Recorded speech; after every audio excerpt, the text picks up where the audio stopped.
यहां पे आप पार्टनरशिप फाइनल अकाउंट्स का पेज नंबर 57 प्रैक्टिकल नंबर 4 को समझोगे। अगर आप चाहते हो कि आपका फाइनल अकाउंट्स का सम हमेशा फर्स्ट अटेम्प्ट में करेक्ट अमाउंट से टैली हो जाए, तो जो स्टेप्स मैं बताऊंगा उन स्टेप्स को आपको फॉलो करना है। ये समझ में आ गया?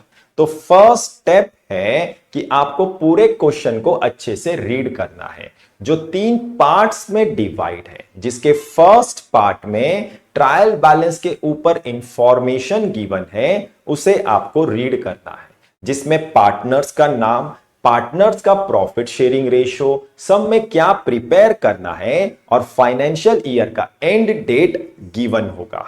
ये समझ में आ गया? तो इंफॉर्मेशन को रीड करते हैं। From the following trial balance of Messrs. Meera and Madhav prepare trading and profit and loss account for the year ended 31st March 2019 and balance sheet as on that date। तो यहां पे messrs Meera और माधव के trial balance की मदद से trading account, profit and loss account और balance sheet prepare करना है, जिसका फाइनेंशियल ईयर एंड 31 मार्च 2019 है। मतलब इस सम का फाइनेंशियल ईयर 2018 एंड 19 है। ये समझ में आ गया?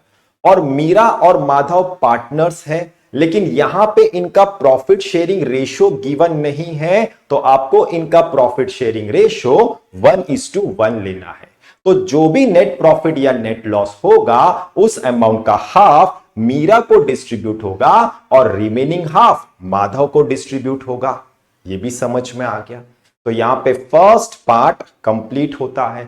इसके बाद सेकेंड पार्ट में ट्रायल बैलेंस गिवन है, तो आपको ट्रायल बैलेंस के आइटम्स को रीड करना है और उनके राइट साइड में उस अकाउंट का पहला लेटर लिखना है जिस अकाउंट में वो आइटम ट्रांसफर होगा।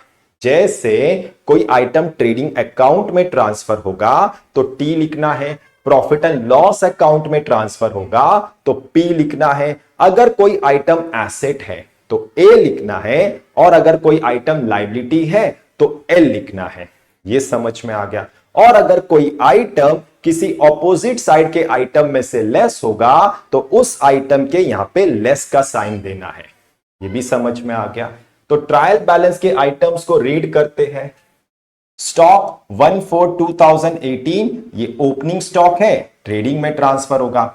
अगर ये डेट गिवन नहीं होता तो भी आपको ट्रायल बैलेंस के स्टॉक को ओपनिंग स्टॉक ही कंसीडर करना है। ये समझ में आ गया? इसके बाद डेटर्स एसेट है, बिल्स रिसीवेबल एसेट है, परचेसेस ट्रेडिंग में ट्रांसफर होगा। रिटर्न्स ये सेल्स रिटर्न्स है, इस सेल्स में से लेस होगा तो यहां पे लेस का साइन देना है। कैरियज इनवर्ड ट्रेडिंग में ट्रांसफर होगा और carriage outward profit and loss में ट्रांसफर होगा। मोटर व्हीकल एसेट है, general expenses profit and loss में ट्रांसफर होगा। Export duty profit and loss में ट्रांसफर होगा। Advertisement for 3 years from 1 October 2018 profit and loss में ट्रांसफर होगा। Printing and stationery profit and loss में transfer होगा। Drawings Meera और माधव इनके कैपिटल अकाउंट्स में से लेस होगा तो यहां पे लेस का साइन देना है। लीजोल प्रीमाइसेस एसेट है, कैशड बैंक एसेट है, फर्नीचर एसेट है। बैंक ओवरड्राफ्ट लायबिलिटी है, बिल्स पेबल लायबिलिटी है, क्रेडिटर्स लायबिलिटी है, सेल्स ट्रेडिंग में ट्रांसफर होगा। आउटस्टैंडिंग रेंट लायबिलिटी है, अनपेड वेजेस लायबिलिटी है। कैपिटल अकाउंट्स मीरा और माधव लायबिलिटी है। परचेसेस रिटर्न इस परचेसेस में से लेस होगा तो यहां पे लेस का साइन देना है। ये समझ में आ गया? तो यहां पे सेकेंड पार्ट कंप्लीट होता है। इसके बाद थर्ड पार्ट में एडजस्टमेंट्स गिवन है, तो आपको एडजस्टमेंट्स को रीड करना है और उनके इफेक्ट्स को लिखना है। और जिस एडजस्टमेंट के इफेक्ट को ट्रायल बैलेंस के किसी आइटम में एडजस्ट करना है, उस आइटम के लेफ्ट साइड में उस एडजस्टमेंट का नंबर लिखना है। यह समझ में आ गया? और अगर ट्रायल बैलेंस के किसी आइटम में कोई हिडन एडजस्टमेंट है तो उस आइटम के यहां पे एच लिखना है। यह भी समझ में आ गया? तो एडजस्टमेंट्स को रीड करते हैं। तो फर्स्ट एडजस्टमेंट है, closing stock is valued at ₹32,000। तो इस 32,000 क्लोजिंग स्टॉक का एक इफेक्ट ट्रेडिंग के क्रेडिट साइड में और सेकेंड इफेक्ट एसेट्स में ट्रांसफर करना है। देखो आपको यह हमेशा याद रखना है कि क्लोजिंग स्टॉक ट्रायल बैलेंस के किसी आइटम में एडजस्ट नहीं होगा। यह समझ में आ गया। इसके बाद सेकेंड एडजस्टमेंट है provide provision for doubtful debts on debtors ₹2000, मतलब डेटर्स पे 2000 का provision for doubtful debts create करना है। यह समझ में आ गया। तो इस 2000 provision for doubtful debts on debtors का एक इफेक्ट डेटर्स के अमाउंट में से लेस करना है और second effect profit and loss के डेबिट साइड में ट्रांसफर करना है। तो आपको डेटर्स के लेफ्ट साइड में नंबर 2 लिखना है यहां पे। इसके बाद थर्ड एडजस्टमेंट है create reserve for discount on debtors at the rate 3%, मतलब डेटर्स पे 3% रिजर्व फॉर डिस्काउंट क्रिएट करना है। यह समझ में आ गया। तो इस 3% reserve for discount on debtors का एक इफेक्ट डेटर्स के अमाउंट में से लेस करना है और second effect profit and loss के डेबिट साइड में ट्रांसफर करना है। तो आपको डेटर्स के लेफ्ट साइड में नंबर 3 लिखना है यहां पे। इसके बाद फोर्थ एडजस्टमेंट है valued of leasehold premises on 31 मार्च 2019 ₹1 लाख, मतलब 31 मार्च 2019 को लीजहोल्ड प्रीमाइसेस का बुक वैल्यू 1 लाख रुपीस है। यह समझ में आ गया।